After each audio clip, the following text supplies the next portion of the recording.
Israel's Deputy Ambassador to the UK, Oren Marmerstein. Welcome to you. Thank you very much for being with us. I want to talk about, first of all, the situation in Gaza. Not that long ago, we had an update from the Gaza Health Ministry saying that 1,417 people have been killed in these rocket attacks by Israel since Saturday. 447 of those are children. Israel has made it clear it is at war with Hamas, but it's more than Hamas fighters who are being killed, many innocent people. Would you say that that is a price worth paying? Thank you, Samantha, for having me here this evening. I think by now everyone knows that on Saturday, Hamas opened an unprecedented war against the state of Israel. But what is being uncovered as days and hours go by is the atrocities that Hamas have been committing, atrocities that we haven't seen even coming from ISIS. I'm talking about Hamas terrorists going street by street in our villages, house by house, murdering entire families, shooting down babies, raping girls, burning people alive, beheading people. So this is, it's important we won't start the story from the middle. We didn't want this war, but this is the kind of terrorist organization that we are dealing with. This is ISIS on steroids, and we're trying to protect our families. No one can doubt the horrific nature of those monstrous attacks on Saturday in Israel, with many innocent people killed. But do you accept that many innocent Palestinians in Gaza are now being killed in Israel's response to these attacks? Many who are innocent have nothing to do with Hamas. So I want to be very clear. The situation is that hard in Israel. It would be good to describe it that we are fighting for our lives. We are fighting to protect our families. I want to ask you, what would you do if you would have a terrorist in your living room? This is not theory. This is Israel reality this week. And if I may, I want to ask the BBC, why can't you call this terrorist that is burning people alive and raping girls and then killing them and beheading people, calling them terrorists? How many more girls do you want or you need to see being raped and then being burned before we'll call this atrocity for what it is? Is it because Israel is involved? We are dealing with a terminology that is different. Why can't we call Hamas terror for what it is? This is, and just to make things clear, this is not an Israeli definition. This is a definition by UK law. This is UK government calling Hamas terrorist, yet the BBC describe it, or when it comes to Israel, the response is it's complicated. Yeah, the BBC and other news organisations call Hamas militants, and they are a designated terrorist group by the UK, the EU and the US. The defence of that is that in other circumstances where other people have called groups, including the IRA, including ISIS terrorists, the BBC hasn't, because they want to not be seen to be taking sides.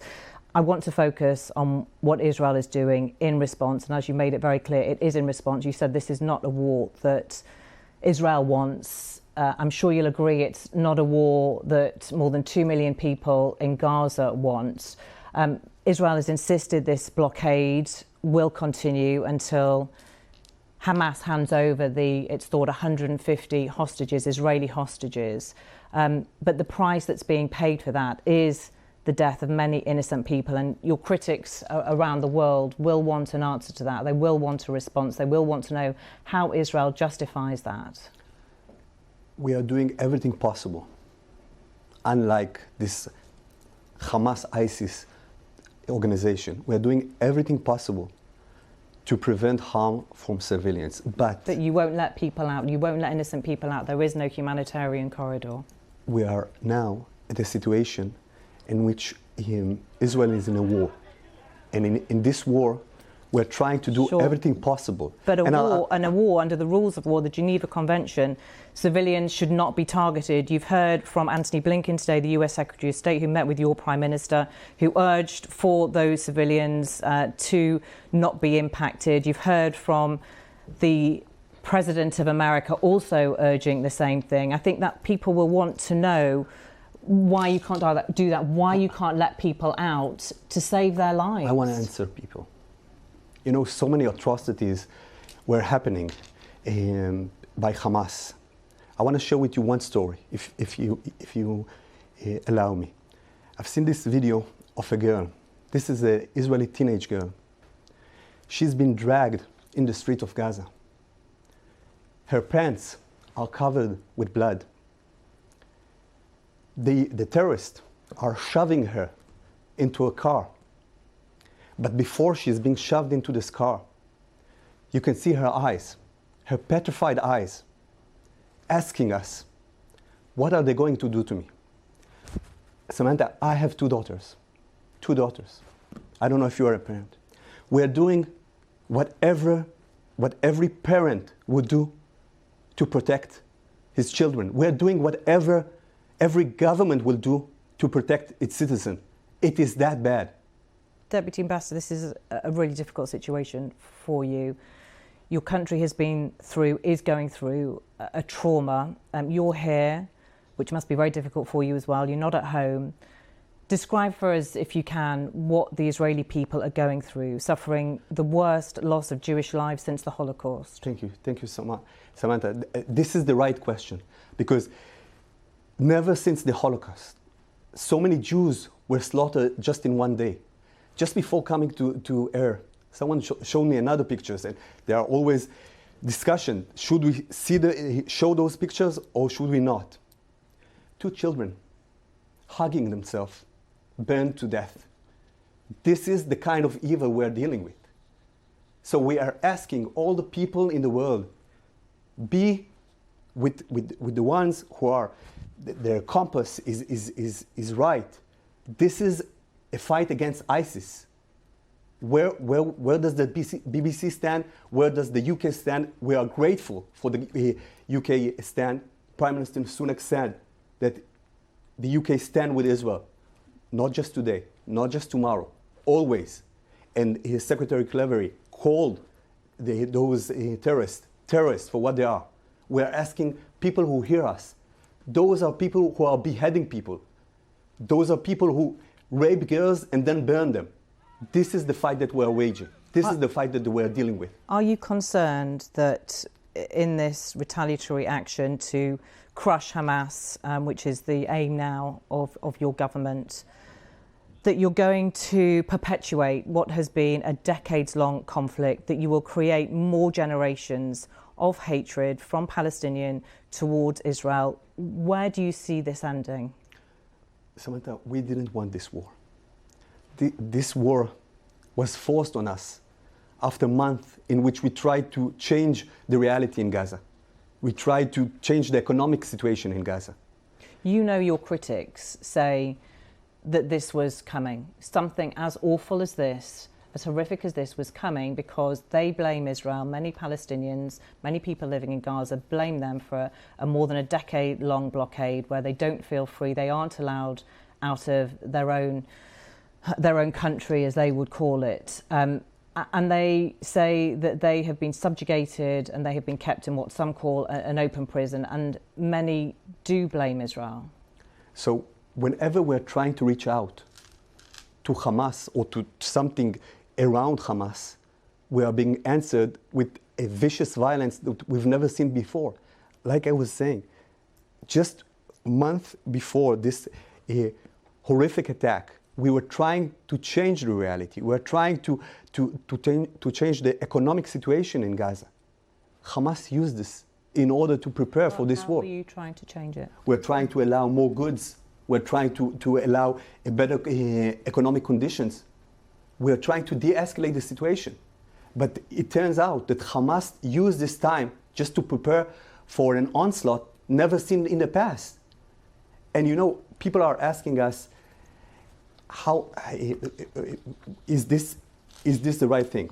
I want to ask you, when the UK was fighting the Nazis, when the UK was sending those bombers for the carpet bombs in Dresden, was someone asking, is this the right thing? No, it was the right thing. But because you are fighting evil, you need to be very resilient, and you need to fight it with all force. We've just had a line in saying that Israel's military chief has admitted that the armed forces failed in protecting the state and its citizens when Hamas launched its attack on Saturday. This is from Lieutenant General Herzi Halevi. He's told reporters the IDF did not live up to its responsibilities and that lessons would eventually be learnt. When you started to hear about these attacks and the scale of it, what did you think? Because most Israelis, I think you would agree, felt that they lived, yes, under the threat of rockets, but I don't imagine any ever envisaged that something on this scale could have happened. You're right. We were shocked. We were shocked because this is a different kind of war. It's a war that is coming to your living room. I heard an incident in which terrorists again made their way to the living room, and then the family ran to hide in a safe room. So what did the terrorists do? They took tires and they burned the tires so people will suffocate from the smoke. And it's happening in a living room like mine, like everyone here in the UK. So you're asking yourself, what kind of people are doing those things? We've seen pictures of babies being shot from point blank. I have no idea what kind of a human being can do this. I want to ask you about security for the Jewish population here in the UK, which numbers some 250,000 or so. We've just heard in the past few minutes the Prime Minister increased the amount of money available to Jewish schools in particular and synagogues and Jewish community buildings, £3 million. We know that there's some protest plans, some anti-Israel, pro-Palestinian protest plans this weekend, and there are concerns within the community, and there's been a meeting also with the Met and government over that. Now in France, they've just announced that they've banned pro-Palestinian protests, certainly in the foreseeable days. How concerned are you about those here in the UK? Should they be banned? Do you feel there is enough protection for the Jewish community here? So unfortunately, so often when it comes to attacking Israel, it goes hand in hand with attacking Jews. And anti-Semitic assaults and demonstrations are happening on a daily basis. I think we have full trust, and the Jewish community here have full trust in the UK government, and we're certain that it will do whatever necessary to make sure Jews in this country are safe. Okay, just lastly, I want to ask you about the US Secretary of State Antony Blinken, who is in Israel, has met with your Prime Minister in the past few hours, given his fulsome support, as has President Biden. How significant is it that he's there? How important to Israel, and how influential could he be in hoping to see some way through this and a short end to this conflict? We're grateful for Secretary Blinken, we're grateful for President Biden, and we're grateful also, like I said, to Prime Minister Sunak and to Foreign Secretary Cleverly, who just visited Israel yesterday. So this support, this solidarity matters, because I think people see it for what it is. Hamas is worse than ISIS. Okay, we do really, really appreciate your time. Deputy Ambassador Oren Mormosine, thank you for coming in, and thank you for answering